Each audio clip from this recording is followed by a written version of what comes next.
हम अक्सर जब बैठते हैं तो दो टॉपिक पे बारे में ज़रूर बात हो जाती है। एक तो आप किस कंपनी में जॉब कर रहे हैं, कंपनी का प्रोफाइल क्या है, या फिर अगर शेयर मार्केट के बारे में बात होती है, हमने इस कंपनी में इतने पैसे लगाए हुए हैं। लेकिन बाय डिफ़ॉल्ट कंपनी वर्ड जो है वो ज़रूर आ जाता है ना?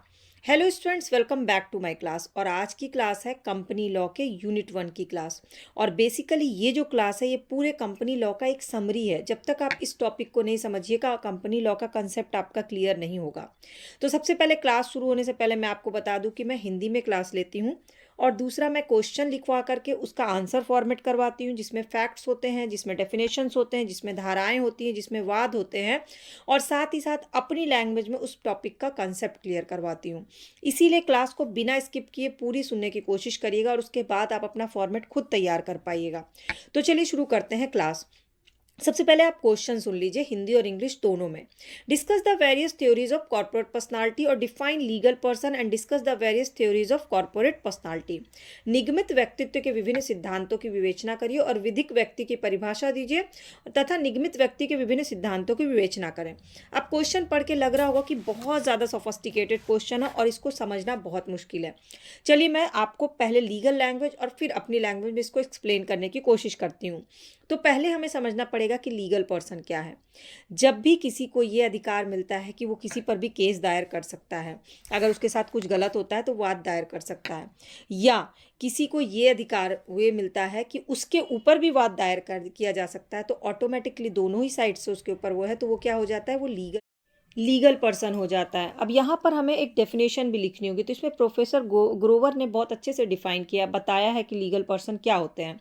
यहाँ पे एक चीज़ ध्यान रखिएगा, जो लीगल पर्सन के बारे में बात हो रही है, किसी एक पर्सन के बारे में नहीं बल्कि कंपनी के बारे में बात हो रही है। कंपनी भी जो होती है ना, क्वेश्चन बेसिकली यही है कि क्या कंपनी एक लीगल पर्सन है।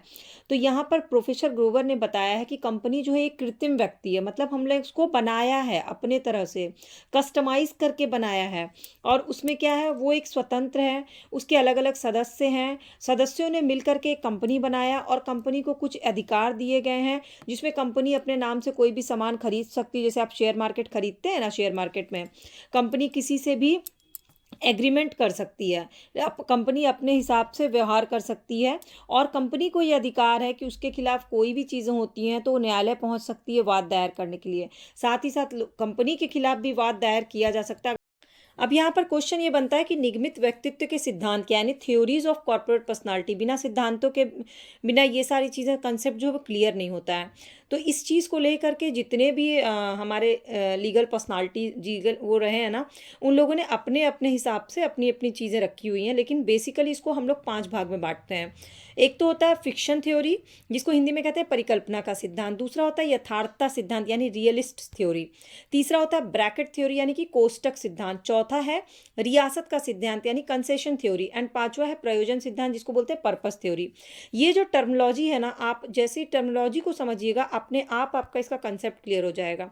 तो चलिए नंबर 1 से शुरू करते हैं, यानी कि सबसे पहले परिकल्पना का सिद्धांत, यानी कि फ्रिक्शन थ्योरी। फ्रिक्शन क्या होता है, एक काल्पनिक चीज होती है। जैसे हम लोग फ्रिक्शन स्टोरीज देखते हैं ना, तो उसमें लिखा रहता है ना कि इस कहानी के सभी पात्र काल्पनिक है।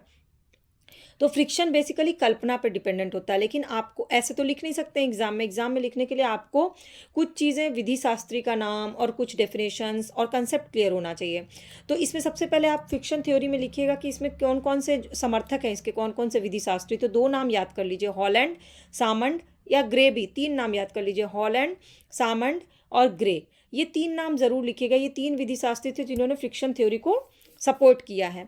अब फ्रिक्शन थ्योरी का मतलब है कि ये जो लीगल पर्सनालिटी, ये निगमित व्यक्तित्व जो है, कॉर्पोरेट पर्सनालिटी जो है, वो एक विधिक कल्पना मात्र है, कानून की एक कल्पना, एक फ्रिक्शन है, जिसका मेन उद्देश्य क्या है कि जो लोग इकट्ठा होकर के एक संगठन बनाते हैं, उनमें आपस में एकता बनी रहे, इसी के लिए ये कल्पना की गई है कि मतलब ये कॉर्पोरेट पर्सनालिटी है, यानी कि ये कल्पित है।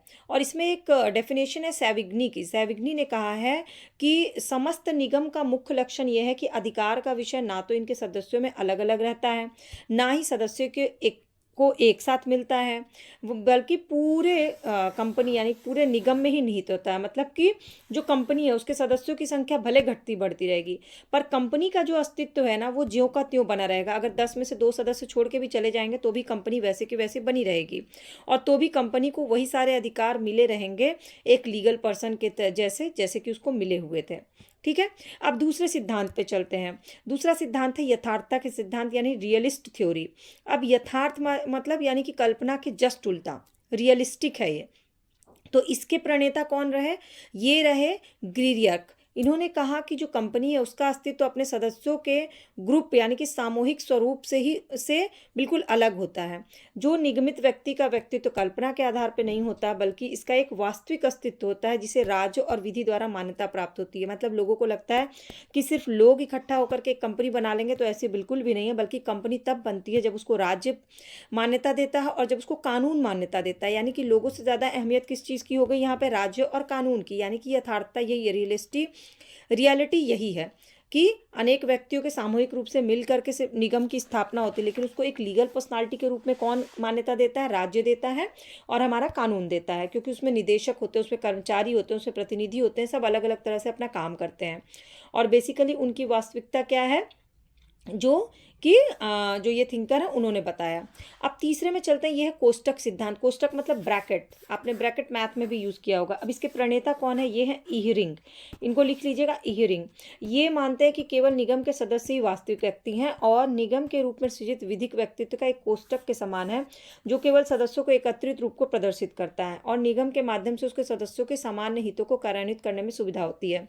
इसमें कहा गया है कि जिस प्रकार किसी शब्द के दूसरे पर्यायवाची शब्द को कोष्टक में रखा, जैसे कि टीचर लिखा गया और कोष्टक में मैंने लिख दिया गुरु, शिक्षक, तो दूसरे पर्यायवाची शब्द को हम कोष्टक में रखते हैं। उसी तरह से निगम, ये जो होता है ना निगम, उनके सदस्य होते हैं। एक निगम है और ब्रैकेट में उसके सारे सदस्य होते हैं। तो ये निगमन को इस तरह से अभिव्यक्त करते हैं। उसके अनेक रूप होते हैं, हर सदस्य में उसके अनेक रूप हैं। चौथा होता है रियासत का सिद्धांत यानी कंसेशन थ्योरी। कंसेशन थ्योरी होता है इस सिद्धांत के अनुसार विधिक व्यक्ति के रूप में निगम का महत्व इसलिए क्योंकि इसे राज्य या विधि द्वारा मान्यता प्राप्त होती है और निगम का विधिक व्यक्तित्व राज्य द्वारा उसे दी गई एक प्रकार की रियासत है जिसे विधि स्वीकार करती है। क्योंकि निगम जो है वो कंटिन्यूअस वे में चलता रहता है, लोग भले बदलते रहते हैं। अब जैसे टाटा कंपनी है, वो कितने सालों से चल रही है, भले उसके टाटा के जो सीईओ है वो बदलते जा रहे हैं। यूट्यूब एक कंपनी है जो कि बहुत सालों से चल रही है।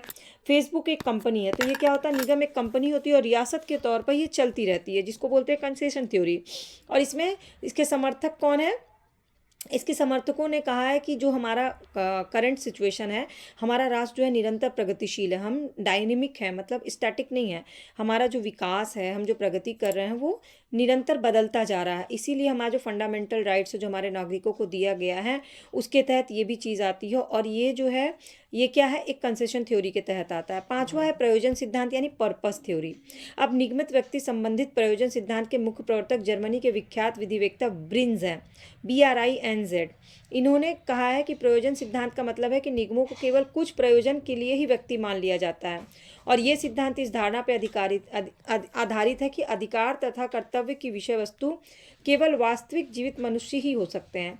किसी निर्जीव वस्तु में व्यक्तित्व अधिरोपित करना सही नहीं होगा। मतलब कि निगम जो है वो एक कहते हैं ना जीवित।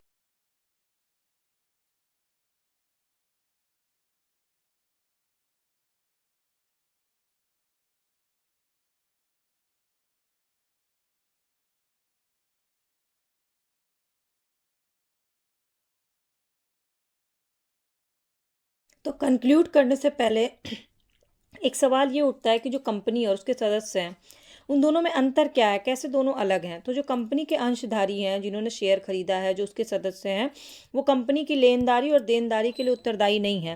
मतलब कंपनी का जो भी लोन है, ऋण है, वो उनका उनका टेंशन नहीं है। कंपनी अपनी लेनदारी और देनदारी खुद ही करेगी, जो कंपनी के मेन जो है ना, जिन्होंने बनाया, जिनकी कंपनी है उनका। दूसरा, कंपनी के जो अंशधारी हैं उनकी मृत्यु का कंपनी के अस्तित्व पे कोई भी इफेक्ट नहीं पड़ेगा। अगर कोई अंशधारी की डेथ हो जाती है तो उससे कंपनी पे कोई असर नहीं आएगा। दूसरा, कंपनी की संपत्ति उसके अंशधारियों की संपत्ति नहीं होगी। कंपनी टोटल जितना कमा रही है वो सारे अंशधारियों को इक्वली तो मिल नहीं जाता है, क्योंकि वो संपत्ति उनकी नहीं होती है। और चौथा, कि कंपनी द्वारा किए गए ठहराव या जो भी उस कंपनी के अंशधारियों का बाध्यकारी नहीं होता है। यहाँ पर आप दो केसेस जरूर लिख लीजिएगा। एक तो सालोमन बनाम सालोमन एंड कंपनी का केस है, हाउस ऑफ लॉर्ड्स ने किया था और कहा था कि कंपनी अपने अंशधारियों से अलग होती है और उसका खुद अपना एक विधिक अस्तित्व होता है। हाँ, और ये विधिक अस्तित्व अंशधारियों पर आधारित नहीं होता है। और दूसरा केस जो है वो है state trading corporation of India बनाम कमर्शियल टैक्स ऑफिसर। इस वाद में कंपनी के स्वरूप का उल्लेख करते हुए सुप्रीम कोर्ट ने कहा था कि कंपनी नागरिक नहीं है। भले ही जो लोग कंपनी को बनाते हैं वो नागरिक हैं, वो सिटीजन हैं, लेकिन कंपनी एक नागरिक नहीं। इसलिए सुप्रीम कोर्ट ने कहा कि निगमित होते ही कंपनी अपने अंशधारियों से एकदम अलग होती है और जिस दिन से व्यक्ति जो है वो ज्ञापन पत्र नियम को स्वीकार कर लेता है और अन्य व्यक्ति उसमें सम्मिलित हो जाते हैं, उस दिन से ये सामूहिक संस्था निगमन के बाद कार्य करने लगती है। पर इस प्रकार कंपनी की सदस्यता को स्वीकार करने से या कंपनी के अंशधारी जो होते हैं उससे कंपनी बिल्कुल अलग होती है। मतलब अंशधारी जो होते हैं जिन्होंने शेयर लिया है, जो उसका एक हिस्सा है, वो बाकी चीज़ों एकदम सब सेम टू सेम कंपनी जैसे नहीं है। कंपनी का अलग एक विवाद होता है, कंपनी अलग वाद दायर करती है और कंपनी के एम्प्लॉयज़ अलग होते हैं। ठीक है। तो बेसिकली अगर आपसे पूछा जाए कि क्या कंपनी एक विधिक व्यक्ति है, लीगल पर्सन है, तो उसमें आपको ये आंसर दिखना होगा। ये पांचों सिद्धांत लिखने होंगे और इसके बाद आपको ये दो वाद जरूर लिखना है। प्रोफेसर ग्रोवर की परिभाषा लिखनी है, सालोमन बनाम सालोमन एंड कंपनी का वाद लिखना है और दूसरा state trading corporation of India बनाम कमर्शियल टैक्स ऑफिसर वाला वाद लिखना है। पांचों सिद्धांत कौन कौन से वो मैंने आपको बता दिया। परिकल्पना का सिद्धांत, यथार्थवादी सिद्धांत, कोष्टक सिद्धांत, रियासत का सिद्धांत और प्रयोजन सिद्धांत। और लास्ट में आपको कंक्लूड करना है अपना पॉजिटिव तरीके से कि जिस प्रकार साझेदारी और साझेदार एक ही माने जाते हैं, उसी प्रकार कंपनी और उसके सदस्य एक व्यक्ति नहीं माने जाते, क्योंकि कंपनी स्वयं एक लीगल पर्सन है। इसीलिए कंपनी द्वारा कोई भी दावा किया जाए या कंपनी पे कोई दावा किया जाए तो इसे कंपनी के सदस्यों या कंपनी के सदस्यों पर चलाया हुआ दावा नहीं माना जाता है। ये आपका कंक्लूजन होना चाहिए। ठीक है। अब इसके बाद भी आपको कोई भी डाउट रह गया, कोई चीज़ है जो इसमें समझ ना आई हो, तो आप मुझे कमेंट सेक्शन में पूछ सकते हैं। और ये सेमेस्टर 1 की, सेमेस्टर 2 की, सेमेस्टर 3 की लीगल क्लासेस, जितनी भी लॉ की एलएलबी की क्लासेस हैं, वो सब चैनल पे अपलोडेड है, topic wise, question wise, unit wise. आप चाहें तो उन क्वेश्चन आंसर्स को देख सकते हैं, उसको फॉर्मेट कर सकते हैं और उसके बाद आप प्रॉपर आंसर राइटिंग कर सकते हैं। क्योंकि नॉर्मली मैंने देखा है जो बच्चे सेमेस्टर्स एग्जाम देते हैं वो 5-5, 6-6 पन्नों का आंसर रट करके जाते हैं। इससे कोई भी फायदा नहीं है, क्योंकि वो आप जो रट के जाते हैं वो एग्जैक्टली आप नहीं लिख पाते, और अगर लिख भी लेते हैं तो बीच में कहीं भी आप भूलते हैं तो पूरा आंसर का फ्लो आपका खराब हो जाता है। इसलिए बेसिकली अगर आपको सेमेस्टर्स एग्जाम में अच्छे नंबर लाने हो या कोई कॉम्पिटिटिव एग्जाम की तैयारी करें, तो आपको कोई भी क्वेश्चन का, टॉपिक का कंसेप्ट क्लियर होना चाहिए और उसको डे टू डे लाइफ के एग्जाम्पल के साथ समझने की कोशिश करिएगा तो ज़्यादा बेहतर होगा।